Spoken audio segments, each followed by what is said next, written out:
Atalia Praratia menemukan surat dari mendiang putranya Emeril Khan Mumtaz atau Eril untuknya dan Ridwan Kamil yang ditulis saat kelas 6 SD. Sebagaimana diketahui, Eril meninggal dunia di Bern, Swiss pada 26 Mei 2022 lalu.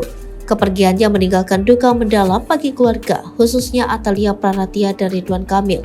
Baru-baru ini, Atalia Praratia menemukan surat dari Eril yang ditulis saat kelas 6 SD. Bahkan surat tersebut ditemukan masih dalam keadaan tersegel ketika Atalia sedang merapikan berkas.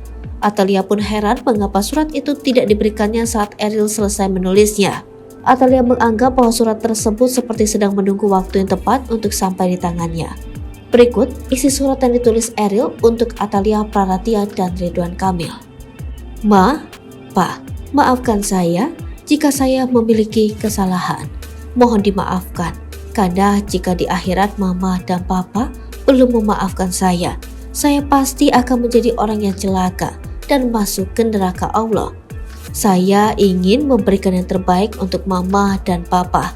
Jika prestasi belum cukup, akan berusaha lagi. Mama, papa, terima kasih atas kepedulian dan kasih sayang darimu. Jika aku sudah tidak ada, aku ingin Ibu tetap tabah dan sabar atas cobaan yang diberikan oleh Allah Subhanahu wa Ta'ala. Ma, Pa, jika aku melakukan dosa yang begitu besar sehingga menyakitimu, mohon dimaafkan. Karena setelah meninggal, taubatku tidak akan diterima. Hanya Engkaulah dan Allah lah yang bisa menyelamatkanku.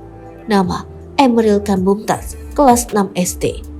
Adapun unggahan tersebut dibanjiri oleh para warganet termasuk penyanyi Rosa yang bersimpati pada Atalia Praratia.